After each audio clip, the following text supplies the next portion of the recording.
kita berdoa. Di tengah peribadatan kami saat ini ya Tuhan, kami akan belajar firman-Mu. Namun sebelumnya biarlah Tuhan menolong setiap kami, sehingga hanya dengan hikmat Tuhan kami dimampukan untuk mengerti firman Tuhan yang kami pelajari bersama pada malam hari ini. Hamba-Mu yang Engkau beri kesempatan untuk menyampaikan firman-Mu, Tuhan juga tuntun, sehingga firman yang sudah hamba pelajari, sudah persiapkan, boleh hamba sampaikan dengan baik, sesuai dan seturut dengan kehendak Tuhan saja. Terima kasih Bapa di surga. Terima kasih untuk kesempatan ini. Kami mau belajar bersama. Di dalam nama Tuhan Yesus kami berdoa. Amin. Shalom. Shalom. Selamat malam tuan rumah. Ceria mukanya Pak Yon ya. Malam ini ramai-ramai lagi kita di sini. Bapak Ibu, kalau kita biasa lihat iklan-iklan di TV, entah itu produk kecantikan atau kesehatan, pasti akan selalu memberikan perubahan ya, dari sebelum menggunakan produk dengan sesudah menggunakan produk. Pasti kita akan lihat, diperlihatkan kepada kita apa hasilnya ya. Atau katakanlah iklan lotion ya, merek salah satu merek lotion, biasanya itu dari sebelumnya yang hitam sekali kulitnya, kelihatan tidak sehat, tetapi setelah menggunakan produk itu hasilnya luar biasa, jadi cerah, bahkan sangat putih kulitnya, bersih. Nah, Bapak Ibu kekasih di dalam Tuhan, tentu yang diperlihatkan adalah perubahan yang luar biasa. Nah, kalau hal seperti itu terjadi di dalam kehidupan orang percaya, bahwa ada perubahan luar biasa dari sebelum mengenal Allah dengan kehidupannya setelah mengenal Allah, itu pasti akan sangat menyenangkan Tuhan. Karena itu, sebagai orang percaya, sebagai orang yang sudah ditebus oleh Yesus, maka harus nampak berbeda ya. Harus berbeda. Kenapa harus berbeda, Bapak Ibu? Kita akan melihat dalam bagian firman Tuhan pada malam hari ini, ada hal-hal yang akan kita pelajari supaya kita benar-benar menjadi ciptaan baru ya, supaya kita benar-benar berbeda daripada sebelumnya. Mari kita membaca dalam Efesus pasal 4 ayat 17 sampai dengan ayat 24.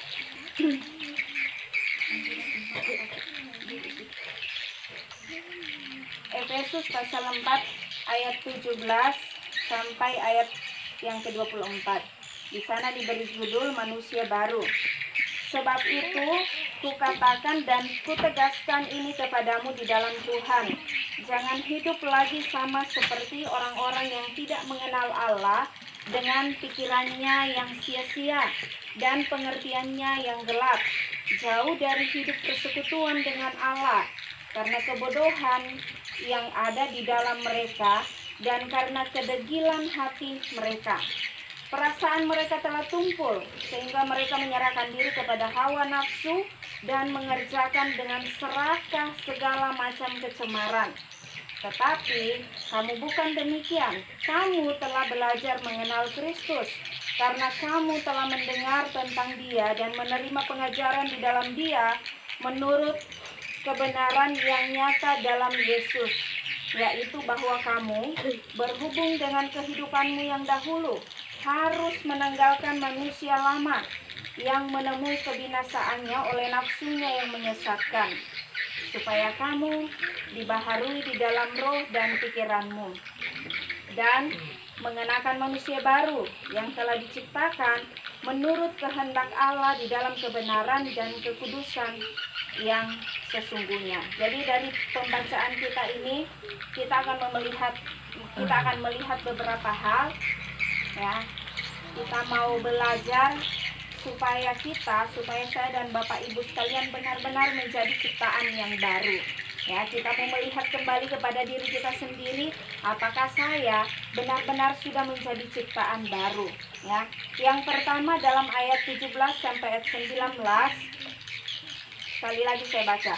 Sebab itu kukatakan dan kutegaskan ini kepadamu di dalam Tuhan, jangan hidup lagi sama seperti orang-orang yang tidak mengenal Allah dengan pikiran yang sia-sia dan seterusnya. Bapak Ibu perhatikan di ayat 17. Di sana Paulus memulai dengan mengatakan, sebab itu kukatakan dan kutegaskan ini kepadamu. Berarti ini satu hal yang sangat penting, ya. Ayat 17 ke bawah itu, ayat 17b dan seterusnya, berarti itu adalah hal yang sangat penting. Paulus katakan, saya mau mengatakan sesuatu, tetapi ini kutegaskan, ya, kutegaskan. Berarti sekali lagi bahwa yang Paulus mau sampaikan, yang Paulus mau jelaskan ke ayat-ayat berikutnya itu adalah hal yang sangat penting, yaitu bahwa jangan apa? Jangan hidup lagi sama seperti orang-orang yang tidak mengenal Allah. Orang yang tidak mengenal Allah yang bagaimana itu? Perhatikan di pembacaan-pembacaan kita Bapak Ibu. Yang pertama, orang yang tidak mengenal Allah itu pikirannya sia-sia, pikirannya hampa, pikirannya kosong. Kemudian dilanjutkan di ayat yang ke-18, pengertiannya gelap, ya hampir sama ini. Maksudnya pengertian yang gelap adalah tidak sanggup mengerti. Tidak sanggup mengerti. Lalu kemudian ada lagi, jauh dari hidup persekutuan dengan Allah. Ini adalah ciri atau hal-hal yang terjadi, yang dialami dan dilakukan oleh orang yang tidak mengenal Allah. Yaitu yang ketiga adalah jauh dari hidup persekutuan dengan Allah. Orang yang mengenal Allah itu pasti akan membangun suatu relasi atau suatu hubungan yang erat, yang dekat, yang intim dengan Tuhan. Tetapi sebaliknya, orang yang tidak mengenal Allah, orang yang tidak mencintai Allah, maka hidupnya jauh dari persekutuan. Lalu kemudian ayat ke-18, karena kebodohan yang ada dalam mereka, ya, bodoh dan degil hati. Orang yang tidak memiliki persekutuan dengan Allah akan melakukan berbagai kebodohan, ketidaktahuan yang disebabkan karena dosa. Kemudian degil hati itu sama dengan keras hati. Maksudnya tidak mau mendengarkan nasihat karena apa yang dilakukannya dianggap benar. Jadi apapun yang dinasihatkan orang kepadanya tidak didengar. Kenapa? Karena merasa bahwa apa yang saya lakukan adalah hal yang benar. Nah, padahal ternyata itu salah, ya. Lalu kemudian dikatakan lagi ayat 19, perasaan mereka tumpul. Saya mencoba melihat dalam teks Yunani, perasaan yang tumpul itu menggunakan kata apelgekotes dari kata apalgeo. Apa artinya? Artinya adalah tidak punya rasa malu. Itu perasaan yang tumpul. Tidak punya rasa malu atau sama dengan tidak berperasaan. Ya. Lalu apa hasilnya? Yang pertama, menyerahkan diri kepada hawa nafsu. Apa yang biasanya yang berkaitan dengan hawa nafsu? Seks, ya. Kemudian apa lagi? Narkoba, mabuk-mabukan, berjudi. Biasa ada, saya lihat di sosmed orang posting-posting sabung ayam, ya, kasih bakelai ayam. Itu mengikuti hawa nafsu. Kalau dipotong tuh ayam di rumah makan sama-sama kan enak, tapi dengan mengikuti hawa nafsu, ya, akhirnya ikut dalam menyabung ayam, ikut di dalam perjudian, ya. Kalau menang mungkin senang, tetapi hanya sementara. Tapi kalau kalah, semua yang dimiliki habis, sampai rumah mau makan apa? Itu hawa nafsu, memuaskan nafsu sesaat atau memuaskan keinginan sesaat. Nah, Semua hal yang sudah kita lihat ini Bapak Ibu, ini seharusnya dan harus tidak ada lagi di dalam diri orang yang sudah mengenal Allah. Kalau tidak ada berarti kita harus meninggalkan. Kalau tidak mau lagi hal-hal yang tadi ada dalam diri kita. Karena kita mengatakan saya sudah mengenal Allah, saya sudah percaya kepada Yesus. Berarti semua itu harus ditinggalkan. Jangan biarkan ada satupun yang tinggal di dalam diri kita. Kalau kita sudah mengenal Allah. Kemudian Bapak Ibu, ya itu yang pertama, bahwa ada perbedaan dari orang-orang yang belum mengenal Allah dengan orang yang sudah mengenal Allah. Yang pertama, dulu tidak mengenal Allah, ciri-cirinya tadi kita sudah pelajari. Lalu kita akan belajar di masa yang sekarang. Maksudnya adalah di masa ketika hidupnya sudah di dalam Tuhan. Apa yang terjadi? Ayat 20, setelah Paulus membahas tentang ciri orang yang tidak mengenal Allah di ayat sebelumnya, maka di ayat yang ke-20 dan seterusnya Paulus membahas hal yang sebaliknya, yaitu bagaimana hidup seseorang yang sudah mengenal Allah. Bagaimana hidup seseorang yang sudah tinggal di dalam Tuhan. Ayat 20, tetapi, ya dimulai dengan tetapi. Tetapi kamu bukan demikian. Kata tetapi berarti harus ada perbedaan. Dari mulai dari ayat 17 sampai 19 tadi yang kita bahas, harus ada perbedaan, ya, harus ditinggalkan lalu berubah dari ayat 20 dan seterusnya. Apa yang harus dialami atau apa yang harus ada dalam diri orang percaya? Kita lihat, tetapi kamu bukan demikian, kamu telah belajar mengenal Kristus. Ini yang dilakukan oleh orang yang hidup di dalam Tuhan, tidak lagi hidup di dalam ketidaktahuan atau tidak mengenal Allah. Lalu ayat 21, karena kamu telah mendengar tentang Dia, ya. Jadi pertama kamu telah mengenal Kristus, kemudian kamu telah mendengar tentang Dia, selanjutnya kamu telah menerima pengajaran di dalam Dia. Jadi fokusnya sudah di dalam Kristus. Fokusnya sudah berubah dari yang tadinya fokusnya adalah hawa nafsu, sehingga mempengaruhi seluruh pikirannya, mulai dari tindakan yang tidak benar, pikiran yang dikatakan sia-sia atau kosong, susah untuk mengerti, lalu perasaannya hampa atau tidak peka, sudah tidak ada rasa, tidak berperasaan, kemudian berubah, ya, dari yang sekali lagi dari yang tadinya fokus hidupnya adalah dirinya sendiri, tetapi sekarang sudah harus fokusnya adalah Yesus. Ya, itu tadi. Karena kamu telah mengenal Kristus, kamu telah mendengar tentang Kristus, dan kamu telah menerima pengajaran di dalam Dia.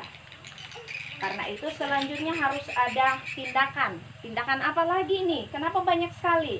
Ya, Bapak Ibu perhatikan, ya. Yang harus dilakukan selanjutnya adalah menanggalkan manusia lama. Apa itu manusia lama? Entah itu sifat, sikap, dan lain-lain yang berkaitan dengan yang pertama tadi, hidup yang dulu yang tadi kita bahas, ya. Karena manusia lama hanya akan berujung pada kebinasaan oleh nafsunya yang menyesatkan. Lalu kedua, ya, setelah menanggalkan manusia lama, apa yang terjadi? Diperbaharui di dalam roh dan pikiran. Diperbaharui di dalam roh dan pikiran. Secara status kita sudah ditebus, ya, sudah mengalami kelahiran kembali, sudah mengalami kelahiran baru, dan disebut anak-anak Allah. Kalau sudah menjadi pribadi yang baru, ya, sudah menjadi manusia yang baru, sudah menjadi anak-anak Allah, berarti pikiran kita juga harus diperbaharui. Jadi bukan hanya statusnya yang baru, tetapi pikirannya baru, ya, perasaannya baru.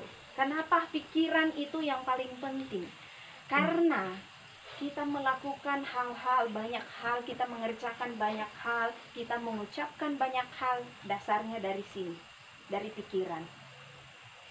Kalau pikirannya sehat, ya, kalau pikirannya sehat, maka dia akan melakukan hal-hal yang baik juga. Oleh karena itu, pikiran harus diperbaharui. Seperti di awal saya katakan, kalau yang tadinya pikirannya itu hampa, pikirannya kosong, maka yang dilakukan adalah kesia-siaan. Tetapi sekarang, setelah diperbaharui pikirannya, lalu fokus pikirannya itu kepada Kristus, maka yang dilakukan juga adalah hal-hal yang memuliakan Kristus. Kemudian mengenakan manusia baru, ya. Berarti sikap, sifat, dan seluruh hidup kita berarti harus baru. Saya jadi ingat di kampung saya itu ada tetangga, mereka bukan orang Kristen. Setiap jam 12 malam tahun baru itu, ya, pergantian tahun dari tahun lama ke tahun baru, mereka ke sungai mandi. Untuk apa mandi ke sungai? Karena katanya airnya itu mengalir, ya, tidak ada air yang tinggal, airnya mengalir. Dengan mandi di sungai berarti membuang kesialan, membuang segala yang tidak baik di dalam hidup. Setelah mandi, apa yang dilakukan? Ganti seluruh yang baru. Pakaian harus baru, semuanya. Kalau pakai sendal pergi di sungai, pulang harus dengan sendal baru. Jadi sebelum malam itu mereka harus belanja pakaian yang baru. Pokoknya semua yang baru. Pas jam 12 itu setelah mandi, semua yang dikenakan itu harus baru, ya. Bapak Ibu, kalau kita sudah menjadi ciptaan baru, berarti semua harus baru, bukan pakaiannya yang baru, ya. Tetapi seperti yang tadi, pikirannya baru, perasaannya baru, perkataannya baru, caranya memandang orang lain baru. Kalau dulu selalu memandang orang lain dengan kebencian, sekarang memandang dengan kasih. Caranya bertutur kata kepada orang lain baru, ya. Jalannya memperlakukan orang lain baru, semuanya baru. Kalau dulu tidak terbiasa ikut di dalam ibadah, berarti karena baru, berarti sekarang justru harus lebih rajin beribadah. Amin, Yon? Amin. Ya. Bapak Ibu, sekali lagi bahwa harus berbeda. Itu tema kita malam ini. Harus berbeda. Apanya yang berbeda? Cara hidupnya. Cara hidup yang lama, ya, yang sebelum mengenal Allah, itu harus berbeda dengan kehidupan kita setelah kita mengenal Allah. Mari kita baca dalam 1 Petrus. Coba satu pemuda remaja baca dulu. Apakah Rara, Enzi, atau Nia, atau Aping?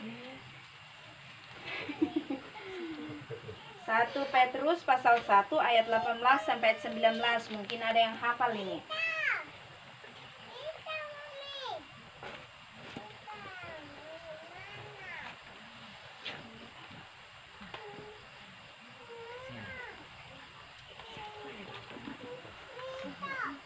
Satu Petrus 1 ayat 18 sampai 19. 2 ayat. 1 Petrus 1 ayat 18 sampai 19.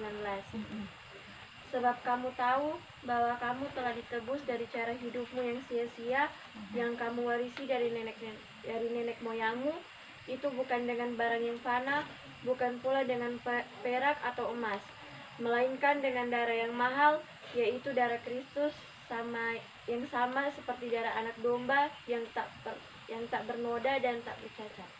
Makasih.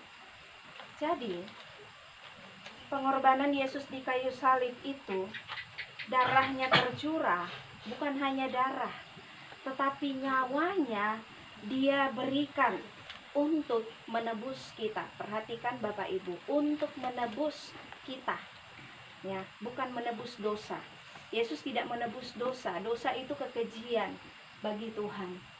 Tuhan tidak mengasihi dosa. Yang Tuhan kasihi adalah manusianya. Manusia harus dilepaskan dari dosa. Nah, manusia harus diselamatkan, bukan dosanya yang diselamatkan. Jadi Tuhan Yesus mati di kayu salib dengan pengorbanan yang sempurna. Dikatakan bukan dengan emas dan perak dibayar ya, tetapi melalui pengorbanan yang tidak main-main harganya, tak ternilai harganya, tak terhitung harganya, untuk menebus saya dan Bapak Ibu sekalian, supaya kita menjadi ciptaan baru, supaya kita menjadi manusia baru yang benar-benar hidup dalam pengenalan akan Dia. Tadi diawali di ayat 18, apa? Yang menebus kamu dari kehidupanmu yang lama yang sia-sia kan, yang seperti nenek moyangmu. Yang sia-sia yang bagaimana? Yang tadi poin pertama kita bahas, kepada kehidupan yang baru, yaitu kehidupan di dalam Yesus Kristus. Karena itu mari Bapak Ibu katakan pada diri sendiri bahwa saya harus berubah. Saya harus berubah. Dari hari ke hari saya harus berubah. Kenapa? Karena saya sudah menjadi ciptaan baru di dalam Kristus. Dua hal kita pelajari hari ini ya. Harus berubah dari hidupnya yang dulu, yang belum mengenal Allah, kepada hidup yang sekarang dan yang akan dijalani ke depan, yaitu hidup yang sudah mengenal Kristus, sudah menerima dan sudah percaya kepada Kristus. Kita akan berdoa. Mungkin ada pokoyoa dari Pak Yon. Sudah. Ya, mari Bapak Ibu kita tundukkan kepala dan kita berdoa. Ya Allah, kami mengucap syukur kepadamu untuk kemurahan-Mu. Bukan secara kebetulan kami diberi kesempatan pada malam hari ini untuk belajar firman Tuhan bersama. Bahkan kami percaya bahwa firman-Mu yang sudah kami pelajari bersama tidak akan sia-sia, tetapi biarlah tinggal dalam hati dan pikiran kami, dan kami terus belajar menjadikan diri kami menjadi pribadi yang benar-benar memuliakan nama Tuhan, sebab kami sudah menjadi ciptaan yang baru, sebab kami sudah menjadi anak Allah. Terima kasih Bapa di sorga, kami sungguh mengucap syukur untuk penebusan yang Engkau kerjakan di dalam Yesus Kristus. Pengorbanan yang sempurna, pengorbanan yang tak ternilai harganya. Semua Engkau lakukan karena Engkau mengasihi setiap kami. Karena itu biarlah kami meresponi dengan menjaga hidup kami di hadapan Tuhan. Terima kasih Bapa di surga, kami berdoa untuk Bapak Yon yang menjadi tuan rumah dalam persekutuan pada malam hari ini. Tuhan terus memberkati kehidupannya. Tuhan terus memberkati segala usaha dan pekerjaan yang dikerjakan. Bahkan biarlah keberadaannya di tempat ini akan terus menjadi berkat bagi setiap orang. Kami terus berdoa untuk pertumbuhan kerohanian dari hamba-Mu Bapak Yon Pilus. Biarlah semakin hari, semakin mengenal, semakin mencintai Engkau sebagai Tuhan dan Juru Selamat. Terima kasih Bapa di surga, malam hari ini kami teringat untuk ibu dari Ibu Nancy yang masih dalam perawatan. Tuhan kiranya terus menolong, Tuhan kiranya terus memberkati setiap proses perawatan yang dijalani, sehingga boleh memberikan pemulihan dan kesembuhan bagi orang tua terkasih. Demikian pun dengan Ibu Nilam dan Pak Fred yang juga mengalami kelemahan tubuh, biarlah Tuhan Yesus menolong, memberi pemulihan bagi mereka. Setiap kami yang hadir pada malam hari ini ya Bapa, dalam pergumulan masing-masing, kami menyerahkan kepada Tuhan. Bahkan dalam usaha pekerjaan kami, biarlah Tuhan juga akan terus memberkati keluarga kami, atau sanak saudara, anak-anak, orang tua, dimanapun mereka berada. Biarlah Tuhan juga akan terus memberkati, melindungi, menjaga mereka. Terima kasih Bapa di surga. Inilah syukur kami kepadamu, di dalam nama Tuhan Yesus yang sudah mengajar kami doa Bapa kami demikian. Bapa kami di surga, dikuduskanlah nama-Mu, datanglah kerajaan-Mu, jadilah kehendak-Mu seperti di surga. Berikan kami pada hari ini makanan kami secukupnya, dan ampunilah kami seperti kami juga mengampuni orang bersalah kepada kami. Dan janganlah membawa kami ke dalam pencobaan, tetapi lepaskanlah kami daripada yang jahat. Karena Engkau punya kerjaan dan kuasa dan kemuliaan sampai selama-lamanya. Amin.